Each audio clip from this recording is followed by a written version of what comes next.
What's up, guys? Robert Optimal Bodies. Merry Christmas and Happy New Year. Now, obviously, this time of the year, there's New Year's resolutions, there's New Year, New Me, all that stuff, which is absolutely brilliant. I love it. The motivation is great. The gyms are packed. Hopefully, my inboxes are packed. People are wanting diets, etc., etc. Now, everyone's got this motivation, but how do we stay on track? How do we keep that momentum going? Obviously, first couple of weeks into January, get the January blues, everyone's on like a big come down sort of thing, and then it just seems to go out the window. So obviously people don't stick to it. So how do we stay on track? That's what this video is all about. Now, my number one, obviously I'm biased, but my number one advice is get a coach or get a PT, get a dietitian, nutritionist, whatever. Hire some help.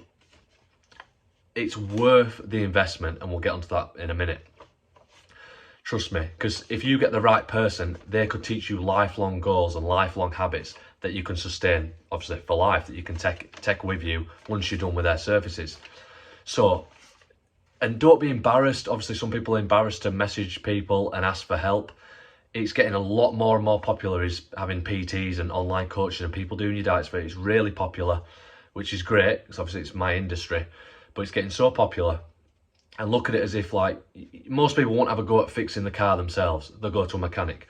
The boiler goes, they don't have a go at fixing it themselves. They'll go to a plumber, unless you're my dad and handyman. But do you know what I mean? So if you're not well versed and researched and educated in the field of nutrition, health, exercise, etc., and certain exercises, technique, there's a lot more to it. So that's why I think PTs often undersell themselves, and dietitians, for what they know and their knowledge and what they can bring to their field and to their clientele. So they should treat themselves as a mechanic, a plumber, a builder, a personal trainer, a dietitian. So you get my point. You'll save a lot of time, because most times I just see people literally spinning the wheels or going in the wrong direction. You'll save a lot of time and money on gym memberships. Like, how many times have you paid for a gym membership, got mediocre results, maybe you've stuck to it for as long as you can, and then you haven't been in months and months and you just regress? It's like, well, you've made all that progress, but you've paid for it, but then you've regressed, gone backwards. What is the point? So you'll save a lot of time. It's like you're going route one, you'll get it right from the start. So look into it, do your research, see if people have obviously got a lot of experience with it. You can speak to people that have dealt with the certain coach. They might have transformation pictures posted up on like their Instagram, Facebook, etc., on social media. You can see what sort of person they are. Hopefully, that's why I do these videos. I can try and get my personality to come across rather than just a picture of myself. And that might resonate with you. You might think, oh, I really won't get on with that guy. That's fine. But that's the idea. Go try look at someone who gets themselves out there, at least probably puts a video up of themselves talking, and you can really relate to someone in that way. But a lot of people say, oh, they're too expensive. I like to say, because so you've got the problem of affordability. But no, I think the number one problem with that is prioritization. So you haven't prioritized your spending, which is fine, but you've got to be honest with yourself and admit that. You can't just say I can't afford it. You can say it's lower down on my priority list, my health and fitness and goals and etc., even though most people want to look a certain way. So I think deep down people know that they should be prioritising health and fitness and what they eat, etc., above certain things, such as nights out, just the cost of booze alone, takeaways, taxis, club entries, fancy clothes, fancy watches, fancy jewellery. I know it's all nice stuff, but if you really wanted to use your money for your health investment, most people, 99.9% of people, do have the money, because they seem to have the money to spend on all these other things. And the elephant in the room is obviously drugs. I know people that might spend £200+ on cocaine, and I'm sure you do. Everyone's probably nodding at this, just on one night out. So they'll happily pay that when they could get like 4 or 5 months worth of diet plans. They could get 10 PT sessions for that. It's ridiculous. And then, so let's be honest. And then obviously if you take that step, you know cocaine's not going to be on your diet plan. It won't be on any of my diet plans that I address to people, that I send to people. So you can afford it. You just need to knock those unhealthy habits off that list of prioritization. Let the training, the diet, health look after number one. You've only got one body. You're inside this vessel. I think you should treat it with respect and put some healthy, nutritious fuel in it, and get the cogs moving, do some exercise, build some muscle, those sort of things. And I think most people know that. I know it's easy for me to say, but hopefully this video will resonate with certain people. And also, you won't be drinking on My Diet Plans, you won't be smoking, you won't be vaping. Look, and that adds up. How much are cigarettes these days? Like, I don't even know. I've just heard of a couple of people, because I never have what to do with that, obviously. But, so you can do it. And if you take a step in the right direction, making the first move, message somebody, start a plan, then all these unhealthy habits will just naturally dissipate and disappear anyway, won't they? Fags are gone, booze is gone, drugs have gone, if you're that sort of person, which a lot of people are. It's rife and it's really popular. Okay, obviously you can still have your luxuries, you might have a nice car, yeah, that might be monthly outgoing, but there is certain things you can cut out. You can cut out takeaways, you can cut out these, how much do people spend on it in a restaurant? Like 5, 6, 7 times more than it costs to cook themselves. You'll be prepping your own food. And that brings me on to my next point.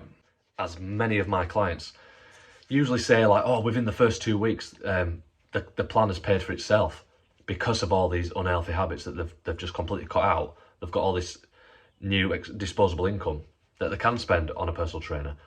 They can spend on a nice ribeye steak on their diet. They can buy nutritious, healthy food. And be all of end all is when you start to eat healthy, if you eat the right foods that are really satiating, meaning you're not hungry, you naturally eat less anyway. So a lot of my clients usually gravitate towards 1 or 2 meals a day. Obviously, go back on my previous videos and you'll understand why. But you end up saving money. You spend less on food because your body's has got all the nutrition it needs. It's nourished. It signals the brain saying, thank you, we've got what we need, which is what happens. Say you eat a steak. If you cut into your own arm, don't recommend that. We're made of red meat, basically. There's protein and fat there, like muscle tissue. So how cells are always constantly turning over. So what's the best way of replacing that? It's eating like for like. So that's why we eat animals, and we've evolved to eat animals, as much as vegans, vegetarians don't want to admit. That's just how it is, and it's been proven. So what happens is, if you eat what the body needs, it gets full really quick. That's why these all-you-can-eat steak meat places stay in business, because people can't eat a lot. You try binge on chicken breast, it just doesn't happen. Okay, you get full really quick. But you can eat a box of 12 donuts after your meal.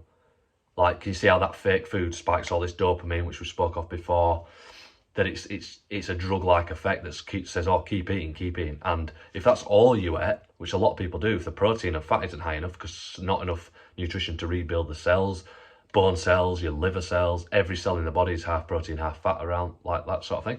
Not enough cholesterol, another topic. But you can see what I'm getting at. So if you only ate crap, like you ate like, say you ate like a piece of toast with some butter on, probably nearly zero, next to nothing protein, nearly zero.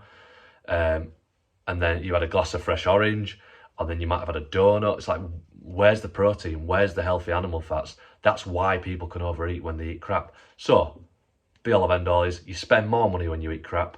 When you eat healthy, evolutionary, consistent foods, you spend less money. So, final takeaways. Do your research. Find a coach that you feel comfortable with, that you think they're obviously successful, that you think you'll gel with their personality, whether that be PT and nutrition, or both, or one or the other. Cut out all the unhealthy habits, which will naturally come anyway if you hire a coach, so you're taking these steps in the right direction. Prioritise your health over anything else. Okay, get that priority list. Even make a list, write down all your expenses and think, right, that's gone. Before you know it, you can afford it. You can afford PT. And even if you just get a couple of sessions just to show you what to do, to show you not only the exercising, but the intensity of how you should be pushing yourself to stimulate the muscle to grow, or to stimulate fat burning, whatever your goals may be. So that is the main thing. And don't be scared. Don't be afraid to ask for help. PT and coaching is getting very, very popular. Like I said, you don't mind going to a mechanic. You don't mind going to a plumber, builder, joiner, etc. So those are the main points. I'd advise making a list, checking it twice, ticking out things you don't need that just aren't in there. This 6-8 cans of beer that a lot of people have on a night, that it all adds up. These fags, I know it's easy for me to say stop smoking, stop vaping, but if you really wanted it, you do that. Okay, no one else puts it in your mouth. No one else goes to the shop and pays for it. Okay, you are in control. And I just think as well, if you've got children, like, I'm not preaching or I'm not like judging anyone, but hopefully that might resonate with some people, and that might be a reason to try set a good example for your kids. Do you know, it's like, you want most people probably admit they won't let the kids smoke, but if you're smoking, then you know they're going to follow suit. So if that's not a reason, I don't know what else is. Okay, Rob Up to Bodies, please like, share, comment. If you hate me, tell me in the comments. If this has inspired you, tell me in the comments. Share it with your friends. Cheers, guys.